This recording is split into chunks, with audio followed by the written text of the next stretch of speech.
আসসালামু আলাইকুম। আশা করি সবাই আপনারা ভালো আছেন। আলহামদুলিল্লাহ আমিও অনেক ভালো আছি। তো আলহামদুলিল্লাহ যেহেতু এখন শীত একটু বেশি পড়তেছে, আর শীতের যে সবজি গাছগুলো আছে সেগুলা কিন্তু খুব সুন্দর চেহারা নিতে শুরু করছে। তো যারা ভিডিওটা দেখবেন আশা করি সম্পূর্ণ ভিডিওটা দেখবেন। আর দেখতে যদি আপনার ভিডিওটা ভালো লাগে তাহলে সবাই লাইক, কমেন্ট, শেয়ার করে দিবেন। আর নতুন বন্ধু যারা আছেন চ্যানেলটা সাবস্ক্রাইব করে দিবেন। যারা করছেন তাদেরকে অসংখ্য ধন্যবাদ। তো যেহেতু আজকে কয়েকদিন যাবৎ প্রচন্ড শীত, তো শীতের মাঝে তো গাছে তেমন পানি দিতে হয় না। কিন্তু তারপরেও গাছের গোড়ার মাটি প্রচন্ড রকমের ভিজা থাকে।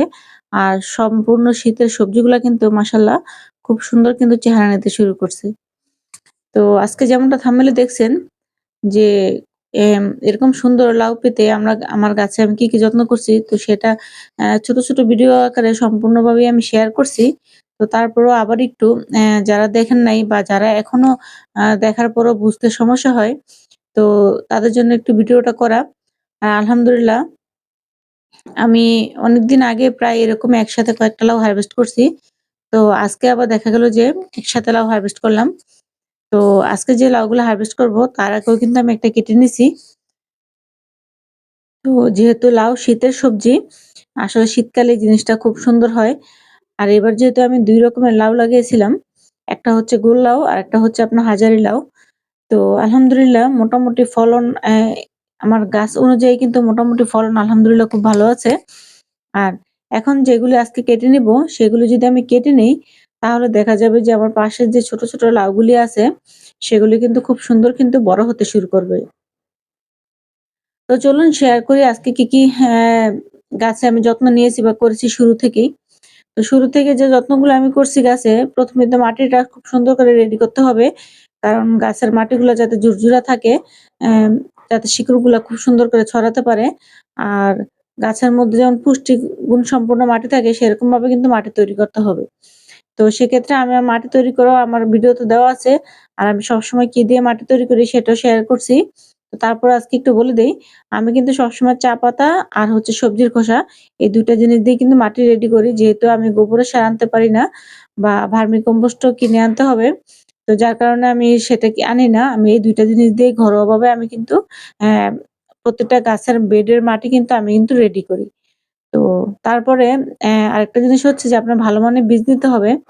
হাজারি লাউটা যেহেতু নামি হাজারি লাউ, এটা কিন্তু মাটি যদি আপনার ঠিক থাকে, মাটিতে যদি টবের গোড়ায় যদি ঠিকঠাক মতো খাবার দেওয়া যায়, তাহলে কিন্তু গাছ মোটামুটি সুন্দর হয়। আর দেখা যায় যে প্রতিটা পাতার গোড়ায় কিন্তু লাউ আসে। তো সেক্ষেত্রে দেখা যায় সবগুলি লাউ কিন্তু নেয়া যায় না। কারণ প্রতিটা লাউ যদি আপনি নিতে যান, তাহলে কিন্তু সবগুলি লাউ কিন্তু বড় হবে না। অ্যা আর বড় হবে কখন? যখন দেখবেন যে আপনার খুব ওই যে বড় মাটির যে সরি বড় যে ড্রামগুলি থাকে, সেগুলি কেটে অর্ধেক করে সেগুলিতে যেহেতু মাটির পরিমাণ বেশি থাকে বেডের মধ্যে, সেগুলিতে যদি আপনি লাগান, তখন দেখবেন যে আপনার সেখানে গাছ একটু খুব সুন্দর হয়। আর এরকম ফলের ঝুড়িতে কিন্তু গাছ একটু একটা বড় হতে গেলে আরেকটা সমস্যা হয়। তারপর আলহামদুলিল্লাহ দেখেন আমার ২ টা হাজারি লাউ কিন্তু একই সমানভাবে বড় হইছে। আর এই যে গোল লাউটা দেখতেছেন তার আগেও কিন্তু আমি কিন্তু গোল লাউ কেটে নিছিলাম। তো সেই ভিডিওটা আমি করে রাখছিলাম। তারপরেও দেখা যায় যে আমার সেটা ভিডিওটা কিভাবে যেন ডিলিট হয়ে গেছে। তো সেজন্য আর আপনাদের সাথে শেয়ার করতে পারিনি। তো আলহামদুলিল্লাহ যে মাটি আর যেই চারা বীজের কথা বললাম, তো তারপরেও দেখা যায় যে সবসময় আমি গাছের মধ্যে সরিষার খোল ভিজানো পানি, আর একটা জিনিস সেটা হচ্ছে বাতের মাড় চাল ধোয়ার পানি, ডাল ধোয়ার পানি এটা তো আমাদের ঘরে সবসময় থাকে, প্রতিদিনই হয়। তো এই জিনিসগুলি কিন্তু আমি কিন্তু গাছে ব্যবহার করছি। তাছাড়া কিন্তু অন্য কিছু আর গাছে ব্যবহার করিনি। তাতেই দেখেন আলহামদুলিল্লাহ আল্লাহর রহমতে কিন্তু আমি কিন্তু এই যে ৩ টা লাউ আজকে একসাথে হারভেস্ট করলাম। আর আগে পরে তো লাউ হারভেস্ট করছি সেটাও তো আপনাদের সাথে শেয়ার করছি। তো এখন আশা করি যে ছোট ছোট যেগুলি আবার আছে সেগুলি ইনশাআল্লাহ বড় হবে। আর আরেকটা জিনিস করতে হবে যেহেতু আজকে আমি লাউগুলো হারভেস্ট করে নিছি। তো এখন দেখেন গাছে কিন্তু তেমন নতুন কোনো ডগা নেই। বরঞ্চ যেগুলি লাউ আমার গাছে বর্তমানে আছে, এখন যদি খাবারটা আমি দিয়ে দেই আর যে আগাগুলি দেখা যায় যে একটু মরে গেছে, নষ্ট হয়ে গেছে, সেগুলো যদি একটু করে কেটে দেই, তাহলে আবার সাইড থেকে কিন্তু নতুন আগা বের হবে। আর নতুন আগা বের হয়ে কিন্তু সেখান থেকে কিন্তু আবার কিন্তু লাউ বের হবে। আর যখনই গাছ থেকে ফল বা সবজি হারভেস্ট করবেন, সাথে সাথেই কিন্তু গাছে কিন্তু আরেকটু করে খাবার দিয়ে দিবেন। খাবারটা দিয়ে দিলে গাছ এতদিন যে শক্তিটা এই লাউগুলির পিছে খরচ করছে, প্রচুর পরিমাণে এনার্জি গেছে। তো এখন যদি আবার যদি খাবারটা দিয়ে দেন তাহলে কিন্তু গাছটা কিন্তু আবার সুন্দর করে শক্তি পাবে। আবার গাছে কিন্তু খুব সুন্দর করে কিন্তু ফলনটা আবার দেওয়া শুরু করবে। তো ঘরোয়া যত্নে ঘরোয়াভাবে উম কোনো রাসায়নিক কিছু ছাড়া যদি এভাবে যদি এতটুকুও যদি পাওয়া যায়, তো সেটাই কিন্তু আলহামদুলিল্লাহ। তো অনেকেই আমাকে প্রশ্ন করেন যে, "আমি গাছে কি দেই, কি ব্যবহার করি?"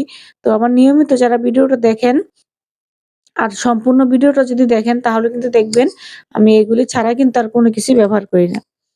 তো একটা আপু কমেন্টস করছিলেন যে, "আমার বাগানটা কতটুকু?" তো সেটাতে ইনশাআল্লাহ আমি কিন্তু দেখিয়ে দিছি। তারপরে আবার আপনি কমেন্টস করছেন যে, "কতটুক স্কয়ার ফিট বা কতটুক বর্গ মিটার হবে?" তো আপু আসলে আমার তেমন একটা আইডিয়া নাই। যেহেতু আমি এখানে মাপতে পারি নাই। তো আপনি একটু আইডিয়া করে নিবেন যে, বাগানটা কিন্তু আমার বেশি একটা বড় জায়গায় না। মোটামুটি ছাদের একটা কোণায় একটা সাইডে কিন্তু আমি কিন্তু বাগানটা করছি। তো এভাবে করে কিন্তু একটু যদি গুছিয়ে করা যায়, ছোট, ছোট বেড আকারে বা বড় বেড হোক আর যেটাই হোক সেটা যদি একটু গুছিয়ে করা যায়, মোটামুটি এখানেও কিন্তু মোটামুটি অনেক সবজি কিন্তু ফলানো যায়। আর এই যে দেখেন আমার এই গাছটা কিন্তু একবারে মরেই গেছিল। তো আল্লাহ পাকের অশেষ রহমত একটু ট্রিটমেন্ট করার পরে গাছটা কিন্তু আবার নতুন করে কিন্তু সবজি আসা কিন্তু শুরু হয়ে গেছে। তো যেই যত্নগুলির কথা বললাম, নিয়মিত যদি গাছে একটু করে খাবার দেন, আমি প্রতিনিয়তই আপনাদের সাথে শেয়ার করি যে গাছে অন্ততপক্ষে সপ্তাহে ২ বার করে খাবার দিবেন। সরিষার খোল ভিজানো পানি আর হচ্ছে আপনার চাল দেওয়া, ডাল দেওয়ার পানি একদিন দিলেন বা দেখা গেল অন্য সপ্তাহে আবার একটু সবজির খোসা ভিজানো পানি দিলেন। এভাবে করে ঘুরিয়ে, ঘুরিয়ে যদি গাছে যদি এই খাবারগুলি দেওয়া হয়, তাহলে কিন্তু আলহামদুলিল্লাহ খুব সুন্দর করে কিন্তু গাছ কিন্তু আপনাকে কিন্তু কিছু না কিছু অবশ্যই এখান থেকে দিবে আর গাছও সুস্থ থাকবে। গাছ সুস্থ থাকতে আপনার বুঝবেন যেভাবে যে এভাবে যদি গাছের চেহারা যখন দেখবেন যে খুব সুন্দর থাকে, আসলে তখনই কিন্তু গাছগুলো কিন্তু আমাদের হেলথি থাকে। আমাদের শরীর সুস্থ থাকলে কিন্তু আমাদের মন মেজাজ সবই কিন্তু ভালো থাকে। বা আমাদের যখন হাসিখুশি থাকি তখন কিন্তু বোঝা যায় যে না মোটামুটি আমরা সুস্থ আছি। তো গাছও কিন্তু এরকম। গাছ যখন দেখবেন পাতাগুলি খুব সুন্দর সবুজ আছে, গাছ হেলথি আছে, গাছ উপরের দিকে উঠতেছে, তো তখন বুঝবেন যে না আপনার গাছ সঠিক মাত্রায় খাবার পাইতেছে, গাছের সঠিক মাত্রায় গাছের শক্তি আছে। তো এভাবে করে যদি একটু যত্ন করেন, ইনশাআল্লাহ আলহামদুলিল্লাহ আশা করি আপনারাও কিন্তু এরকম ফলন পাবেন। আর এরকম করে মাঝে, মাঝে গাছের যে পুরানো পাতাগুলি থাকবে সেগুলো একটু ছেঁটে দিবেন। সেটা যেকোনো সবজি গাছেরই হোক, একটু যদি নিচের থেকে গাছগুলোর পাতাগুলো ছেঁটে দেন, তাহলে দেখা যাবে যে একটু আলো বাতাস ঢুকবে। যদি একটু রোদ, আলো বাতাস ঢুকে তাহলে কিন্তু গাছের রোগবালাইও কম হয়। আর শীতের দিনে যদিও এমনিও রোগবালাই কম হয়, কারণ বর্ষার দিনে রোগবালাইটা একটু বেশি হয়, ফাঙ্গাস থাকে। বৃষ্টি হয় যেহেতু, তো সেই কারণে। তো এই ছোট, ছোট কাজগুলি করলে কিন্তু আলহামদুলিল্লাহ আমরা কিন্তু খুব সুন্দর করে কিন্তু ফলন পাই।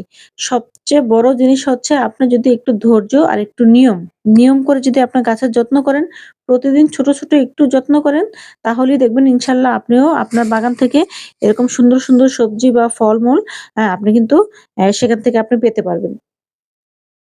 আর যত্ন যদি একটু আমাদের কম হয়ে যায়, তখন গাছও কিন্তু বুঝতে পারে, যেহেতু গাছের জীবন আছে, গাছ কিন্তু বুঝতে পারে আপনার নিজের হাতে একটা লাগানো জিনিস আপনার যদি ১ দিন বা ২ দিন গাছের কাছে না যান, গাছের চেহারাটা কিন্তু অন্যরকম হয়ে যাবে। আর যদি প্রতিদিন আপনি গাছের কাছে গিয়ে ১০ মিনিট বা ০.৫ ঘন্টা বা আপনার বাগান অনুযায়ী যদি আপনি যদি একটু করে গাছের যত্ন নেন বা একটু করে গাছগুলির মধ্যে হাত বুলিয়ে দেন, তাহলে কিন্তু আপনি বুঝতে পারবেন যে আপনার গাছগুলো কিন্তু সেটা কিন্তু বুঝতে পারে। তো এই যে দেখতেই পারছেন আবহাওয়ার অবস্থা। ঢাকার মধ্যে আমাদের আবহাওয়া এরকম। তো আজকে প্রায় ৪-৫ দিন যাবত এরকমই চলতেছে। তো জানি না কবে সূর্য উঠবে বা কবে একটু আম শীতটা কমবে। তো আমরা তো তাও একটু ভালোই আছি। তো বাহিরে যারা থাকে, রাস্তায় যারা থাকে, আবার অন্যান্য এলাকায় যারা শীতের দিনে বেশি শীত পড়ে, তাদেরকে আল্লাহ সবাই ভালো রাখুক, সুস্থ রাখুক। তো সেই দোয়াই করি। আর যে যত্নগুলির কথা বললাম, একটু খেয়াল করে, একটু কষ্ট করে আপনার শখের জিনিসটার একটু তো সবারই যত্ন নেয়। যেকোনো জিনিসই হোক, শখের জিনিসের কিন্তু একটু যত্ন নিতে হয়। যদি মন থেকে বাগান করেন, তাহলে যদি প্রতিদিন যদি একটু গাছের কাছে আসেন, কোনদিন একটু মাটি খুঁড়ে দিলেন, কোনদিন কোন গাছটার একটু পাতা কেটে ছেঁটে দিতে হবে সেটা একটু ছেঁটে দিলেন বা একটু পানি দিতে হবে কোন গাছটা, এগুলো একটু খেয়াল করবেন। ইনশাআল্লাহ দেখবেন খুব সুন্দর করে আপনারাও এখান থেকে কিন্তু কো আ ফলন পাবেন আলহামদুলিল্লাহ। তো আজকের ভিডিওটা এখানে শেষ করছি। ভালো থাকবেন, সুস্থ থাকবেন। আল্লাহ হাফেজ।